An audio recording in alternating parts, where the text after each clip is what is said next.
Assalamualaikum warahmatullahi wabarakatuh. Alhamdulillah wassalatu wassalamu ala Rasulillah wa ala alihi wa sahbihi wa man wala. Allahumma aftah alaina hikmataka wanshur alaina min khazaini rahmatik ya arhamar rahimin. Rabbi shrah li sadri wa yassir li amri wahlul 'uqdatam min lisani yafqahu qawli. 'Allamal insana ma lam ya'lam. Wa sallallahu ala sayyidina Muhammad wa ala alihi wa sahbihi wa sallam. Walhamdulillahi rabbil alamin. Allahumma amin. Apa khabar semua? Harapnya semua dalam keadaan bersedia dan dalam keadaan yang sihat sempurna. Jadi hari ini kita akan meneruskan pelajaran yang seterusnya berkaitan dengan nota tahun 3. Pada pelajaran akidah, iaitu akidah tahun 3 bersama dengan saya Hafizi bin Omar, pada tajuk beriman kepada hari kiamat. Beriman kepada hari kiamat. Okey. Beriman kepada hari kiamat. Apakah yang dimaksudkan dengan beriman kepada hari kiamat? Pengertian beriman kepada hari kiamat. Hari kiamat adalah hari akhir bagi alam ini. Kan? Bila berlakunya hari kiamat, maka hari itu adalah hari akhir bagi alam ini. Pada hari kiamat, semua makhluk dan alam ini akan hancur dan musnah. Jadi, ketika mana berlakunya peristiwa hari kiamat itu, semua makhluk dan alam ini akan hancur dan musnah. Tiada sesiapa yang mengetahui bilakah hari kiamat akan berlaku kecuali Allah Subhanahu wa ta'ala. Tiada siapa pun yang mengetahui akan bila berlakunya hari kiamat kecuali Allah. Hari kiamat pasti akan tiba. Kita hendaklah sentiasa berbuat baik dan takutkan Allah Subhanahu wa ta'ala. Bila kita kata hari kiamat, hari di mana Allah memerintahkan kepada malaikat Israfil untuk meniupkan sangkakala, maka bila mana malaikat Israfil meniupkan sangkakala buat kali yang pertama, maka pada waktu itu dan detik itu, maka semua makhluk, bila kata makhluk ni seluruh yang Allah cipta, semua yang Allah cipta, sebab makhluk itu dia dicipta, kan? Dan alam ini akan hancur dan musnah. Jadi tak ada apa-apa lagi lah yang tinggal. Ya, tiada apa-apa satu pun yang tinggal. Semuanya akan hancur dan musnah. Dan akhir sekali yang tinggal hanyalah Allah Subhanahu wa ta'ala, kerana Allah itu dia maha hidup, maha kekal dan tidak akan mati selama-lamanya. Itu Allah. Tetapi makhluk, ia diciptakan daripada tiada, kemudian dia diadakan, dicipta, dan pada satu hari nanti dia ditiadakan, bermaksud mati. Jadi itu sifat makhluk. Tetapi Allah itu Khaliq, pencipta, maka dia akan sentiasa kekal hidup selama-lamanya. Seterusnya, kita tengok maksud beriman kepada hari kiamat lagi. Maksud beriman kepada hari kiamat ini ialah meyakini bahawa suatu hari nanti akan berlaku kemusnahan dan kehancuran ke atas alam ini apabila sangkakala pertama ditiup oleh malaikat Israfil. Macam tadi yang Ustaz katakan tadi, kita tidak pernah tahu bila akan berlakunya hari kiamat. Tetapi kita sebagai manusia, sebagai makhluk, sebagai hamba Allah, sebagai seorang Islam, seorang Muslim, wajib yakin bahawa suatu hari nanti pasti akan berlaku kemusnahan dan kehancuran apabila Allah memerintahkan kepada malaikat Israfil untuk meniupkan sangkakala yang pertama. Habis, selesai sangkakala yang pertama. Apabila sangkakala kedua ditiup, manusia dan jin dibangkitkan semula. Dibangkitkan di mana? Kita semua dibangkitkan untuk berhimpun di padang mahsyar. Kenapa kita perlu berhimpun di padang mahsyar? Sebab mahsyar itu namanya adalah tempat perhimpunan. Untuk apa? Untuk dihisab amalan mereka, amalan setiap makhluk, serta ditempatkan di syurga atau neraka. Kenapa kita perlu kepada dihisab amalan kita ni? Amalan kita akan dihisab berdasarkan apa yang kita lakukan ketika mana Allah memberi kita peluang untuk hidup di atas muka bumi Allah Subhanahu Wa Taala, untuk melakukan amal kebaikan, amal soleh, supaya pada hari pembalasan itu kita ditempatkan oleh Allah di syurga, insya-Allah. Jadi amalan itu dihisab untuk menentukan seseorang itu masuk syurga atau dihumban ke dalam api neraka. Seterusnya, hukum beriman kepada hari kiamat. Apakah hukum beriman kepada hari kiamat? Hukum beriman kepada hari kiamat ialah wajib. Kita wajib beriman kepada hari kiamat. Orang Islam yang tidak mempercayainya adalah berdosa besar. Seandainya ada di kalangan manusia di luar sana yang tidak mempercayai bahawa hari kiamat itu wujud, hari kiamat itu benar, hari kiamat itu pasti berlaku, maka dia sudah berdosa besar. Okey, seterusnya, tanda-tanda hari kiamat. Tanda-tanda hari kiamat ini ada dua, iaitu tanda-tanda kecil hari kiamat dan tanda-tanda besar hari kiamat. Kita lagi, kita tengok kepada tanda-tanda kecil hari kiamat. Antara tanda-tanda kecil hari kiamat ialah, pertama, penaklukan Baitul Maqdis ataupun Baitul Muqaddis. Yang kedua, zina dan bunuh bermaharajalela. Kita tengok yang pertama itu, penaklukan Baitul Maqdis. Hari ini kita tengok bagaimana Baitul Maqdis yang berada di Palestin sedang dihancurkan, sedang ditakluki oleh Israel ataupun Zionis, tentera Zionis Yahudi kan. Okey, yang kedua, zina dan bunuh bermaharajalela. Benda ini pun sudah berlaku sekarang ini. Ketiga, pemimpin terdiri daripada orang jahil dan fasik. Adakah kita tengok, kita lihat pada dunia hari ini ada pemimpin-pemimpin terdiri daripada orang jahil dan orang fasik? Ya, betul, ada pemimpin terdiri daripada orang jahil dan fasik, sudah berlaku. Keempat, orang hina mendapat kedudukan terhormat. Betul, hari ini pun sudah berlaku.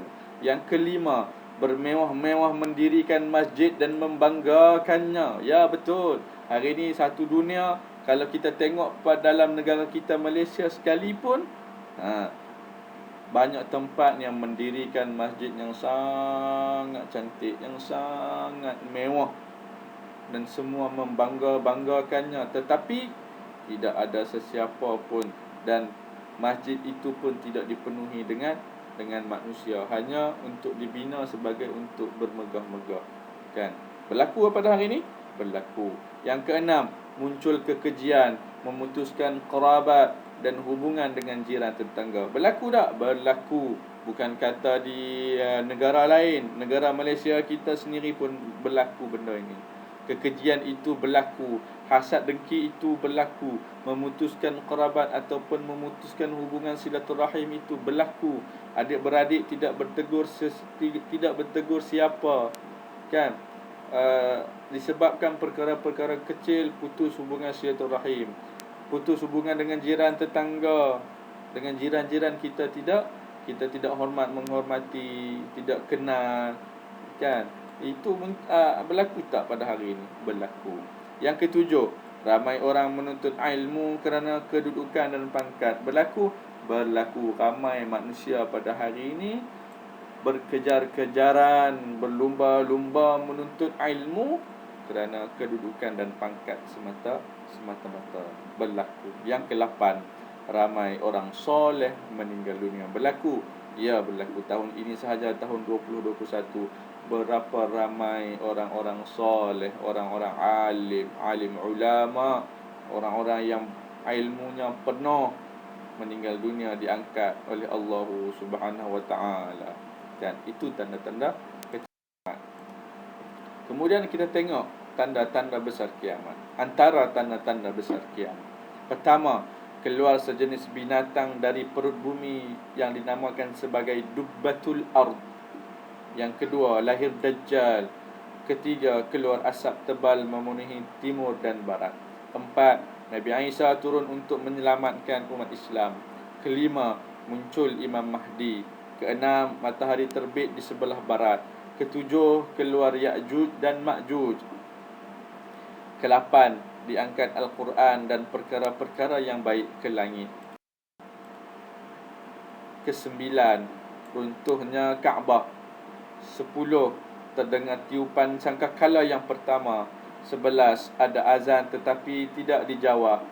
Yang ke-12, 3 kali gempa bumi, sekali di timur, sekali di barat, dan sekali di semenanjung Arab.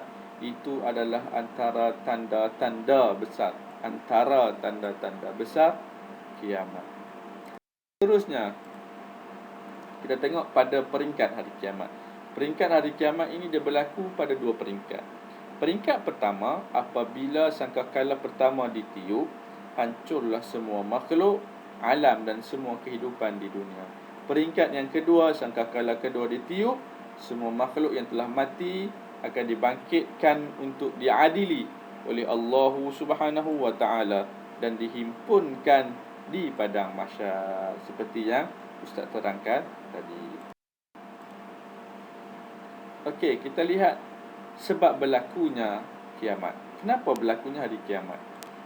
Pertama, sebab berlakunya kiamat ialah alam ini tidak kekal dan akan musnah. Sebab yang kekal hanyalah Allah Subhanahu wa taala. Yang kedua, kiamat menunjukkan tanda-tanda keadilan Allah Subhanahu wa taala. Allah itu bersifat dengan sifat maha adil. Dia sangat adil kepada makhluk yang dicipta ataupun hamba-hambanya.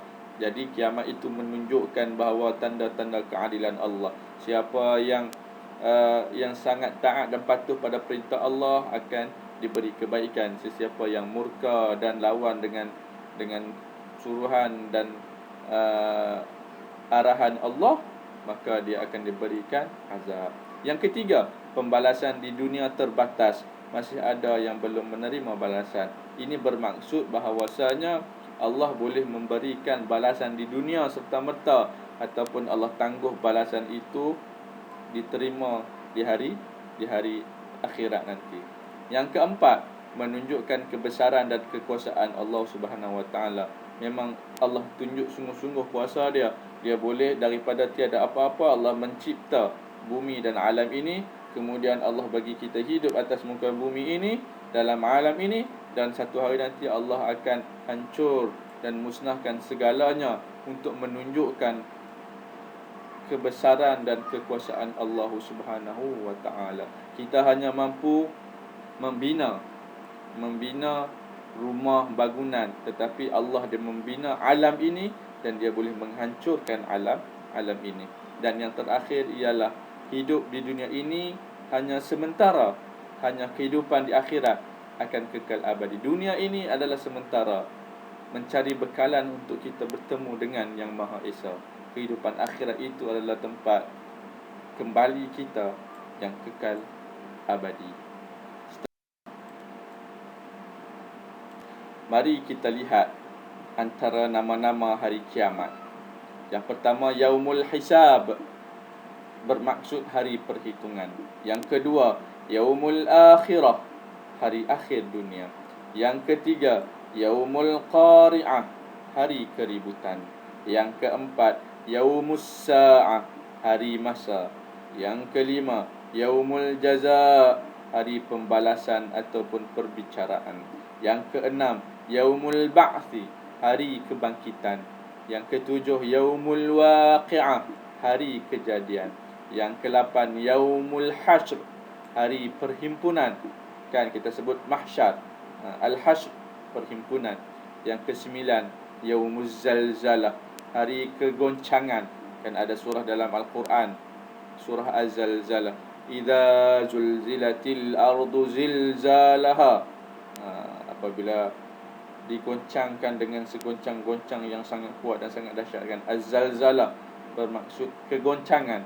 Dan yang terakhir yang ke-10, yaumul ghashiyah, hari huru-hara, di mana ketika berlaku hari kiamat, maka dunia dan alam ini berlaku dalam keadaan yang sangat huru-hara. Seterusnya, tujuan beriman dengan hari kiamat. Apa tujuan kita beriman? Yang pertama, sebagai bukti meyakini kekuasaan dan kebesaran Allah Subhanahu Wa Taala. Yang kedua, memberitahu kepada manusia, kepada kita, bahawa janji Allah Taala adalah benar dan akan berlaku. Tidak sama seperti manusia. Manusia atau makhluk bila berjanji ada yang mungkiri, ada yang tunai. Tetapi bila Allah berjanji, maka ia pasti akan berlaku. Yang ketiga, memberitahu keadilan Allah Taala akan berlaku ke atas amalan manusia di dunia. Apa amalan kita yang kita buat di atas muka bumi ini, maka keadilan itu berlaku atas amalan kita ketika mana kita berada di dunia ini. Seterusnya, menjadikan seseorang mempunyai keimanan yang teguh dan berakhlak mulia. Menjadikan seseorang taat melakukan perintah Allah Ta'ala dan meninggalkan larangannya. Yang ketiga, yang seterusnya, menjadikan seseorang meninggalkan perkara tidak baik dan berdosa. Itu tujuan kita beriman dengan hari kiamat. Okey, seterusnya disertakan di bawah ini link YouTube yang boleh dijadikan sebagai sumber rujukan atau bahan tambahan pembelajaran. Mana-mana yang ada masa lapang, boleh tekan link YouTube ini dan lihat penceritaan terhadap beriman kepada hari kiamat. InsyaAllah, sekadar dahulu perjumpaan kita, pelajaran yang kita belajar hari ini, iaitu beriman dengan hari kiamat. Selamat menuntut ilmu. Semoga dimudahkan Allah untuk diberi kefahaman dalam pembelajaran. Selamat beramal. InsyaAllah kita akan bertemu lagi dalam siaran yang akan datang. Semoga bertemu lagi. Selamat beramal. Assalamualaikum warahmatullahi wabarakatuh.